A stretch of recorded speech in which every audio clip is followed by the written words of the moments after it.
Olá pessoal, tudo bem? Eu sou a Evelyn, seja bem-vindo ao meu canal no YouTube. Tô gravando esse vídeo hoje sobre narcisismo e narcisistas, pra gente falar um pouco mais sobre esse tema, que ele é tão amplo, tão vasto e que sempre rende muito lá quando eu falo sobre ele no Instagram, tá bom? Deixa seu like, se inscreve se você não é inscrito ainda aqui no canal pra você receber as novidades, ativa o sininho e vamos lá. Bem, vamos falar sobre narcisismo e narcisistas. Tem muito vídeo, tem muito conteúdo aí na internet, muito se fala sobre narcisismo e narcisista. Eu gosto de começar falando sobre o que é o transtorno de personalidade narcísica. Quando você vai pegar lá a OMS, você vai ver uma definição disso, ele é um transtorno psicológico reconhecido, transtorno de personalidade narcísica. Quando a pessoa portadora desse transtorno, ela tem a personalidade dela adoecida. Então, não é um defeito, não é um traço, é um transtorno de personalidade. A pessoa é daquela forma, tá? Aí, saindo um pouco dessa questão do transtorno de personalidade narcísica, existe uma linha da psicanálise que fala muito sobre os traços narcísicos, tá? O que seriam os traços narcísicos? Traços narcísicos são todos os nossos comportamentos, as nossas maneiras de pensar e de agir de um narcisista. A pessoa com transtorno de personalidade narcísica, ela tem uma personalidade inteira narcisista. Ela não vai mudar, ela é daquele jeito. Ela é como, vou pegar um exemplo aqui, como um cristal fragmentado. Ela já tem todos aqueles fragmentos e ela é feita daquela forma. É o que ela tem, é a essência dela. Nós, digamos, pessoas não diagnosticadas com transtorno de personalidade, vamos ter na nossa vida alguns traços e alguns comportamentos narcisistas. Sim, por quê?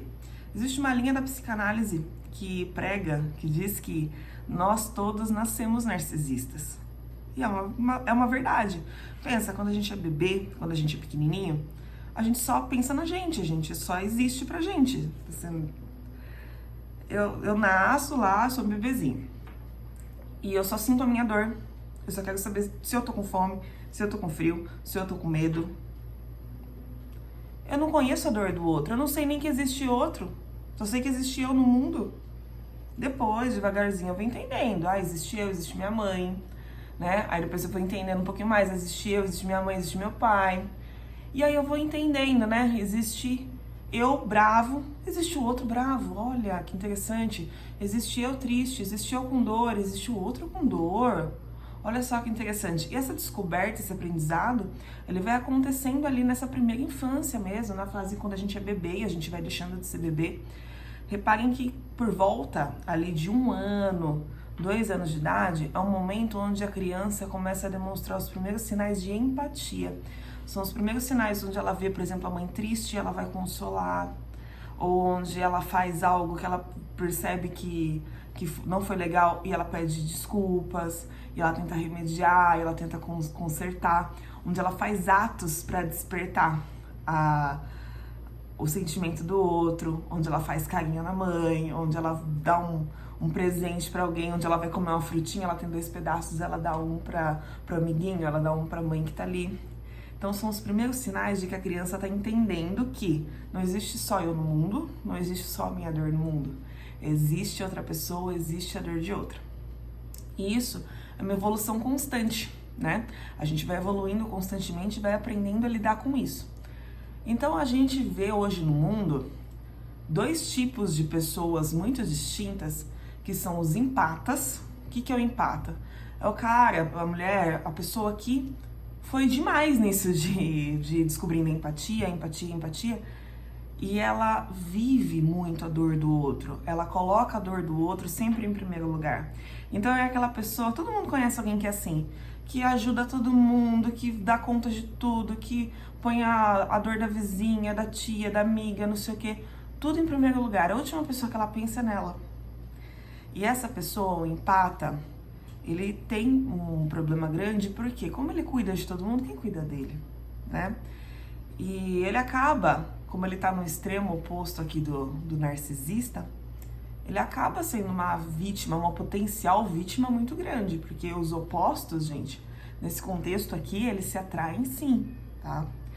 Porque imagina, uma pessoa que só quer olhar pra si, ela encontra outra que só quer olhar pro outro, né? O match perfeito.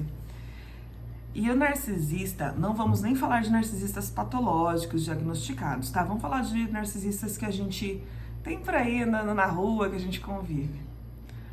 Foi aquela criança que na hora de desenvolver empatia, ele não foi desenvolvendo, ele não foi aprendendo. Por quê? Aí pode ser causa genética e ambiental também, no sentido ambiental. A família onde foi criado, o contexto, o meio, tudo ali. Não existe uma causa determinante, um fator determinante. Mas todo o meio, todo o contexto ali pode ter tido uma parcela de culpa nessa formação narcísica. Ou seja, a formação narcísica nada mais é do que a falta do amadurecimento dessa visão do outro de mundo. Ela continua se olhando para si, só olhando para si, só olhando para si. A gente tem, ser humano, bebê, ser humano criança, ser humano adulto, ser humano narcisista extremo ou empata extremo. A gente tem uma necessidade de olhar pra gente. A gente tem uma necessidade de ser amado, de ser querido, de ser aceito. E isso é algo normal, tá? É o tamanho dessa necessidade que define uma pessoa extremamente narcisista ou não. É o tamanho dessa necessidade e como ela vai administrar isso. Tem pessoas que elas não administram bem e elas só querem saber delas e da minha dor e dos meus problemas e que se dane o mundo. Essas pessoas, esses narcisistas que andam entre a gente, o que acontece? Muitas vezes eles têm uma máscara social, claro que eles não saem falando, ai, que se dane o mundo, que se dane os outros, pimenta no olho dos outros é refresco, quero saber do meu. Eles não falam, mas eles sentem assim. E muitas vezes eles até falam, fazem uma cena, ajudam o próximo, falam assim, ai, que dó do outro, mas que dó do outro nada, eu quero atenção pra mim. E o narcisista, ele vive de suprimento narcísico. O que é o suprimento narcísico? É a atenção, é a energia alheia. Então, em algumas linhas, as pessoas até falam que os narcisistas são vampiros. São vampiros porque eles sugam as outras pessoas. Porque eles sugam as outras pessoas para que elas vivem em função deles, para que façam as coisas para eles, para que pensem neles, para que sirvam eles, para que seja tudo para eles ali, né? E, basicamente, o narcisista é essa pessoa. O que a gente já sabe do narcisista? Ele não tem empatia. Ou se ele tem empatia, ele tem muito pouco. Aí, vai ter narcisista que vai ter um pouquinho de empatia? Vai, tá? Como a gente não tá falando do transtorno, a gente tá falando de personalidade, de traço de personalidade. Vamos imaginar que quando a gente tá falando de traço de personalidade, que uma pessoa tenha 1000 traços. Não é assim, tá? Mas a pessoa tenha 1000 traços de personalidade. Uma pessoa pode ter, desses 1000, 900 traços narcísicos e 100 não tão narcísicos, e 100 empatas. A pessoa pode ter 500 narcísico, 500 empata. A pessoa pode ter 990 empata e só 10 narcísico. Então, qual que é a nossa missão, né, hoje como terapeutas e tudo mais? É trabalhar para organizar isso. Porque quem consegue se identificar, consegue olhar e falar, nossa, quanto traço narcísico eu tenho na minha vida. Quem consegue se identificar, quem consegue olhar e falar assim, nossa, quanto traço narcísico eu tenho na minha vida, eu quero melhorar isso. Ao menos que a pessoa tenha um transtorno mesmo, diagnosticado e tal, existe sim melhora, né? Isso tem que partir da pessoa. E da mesma forma também que às vezes a pessoa empata, a gente precisa ensiná-la a usar traços de olhar mais para si. Não que a gente vai desenvolver uma parte narcísica dela, mas sim, às vezes a gente precisa olhar mais pra gente e ter um equilíbrio desses traços todos aí.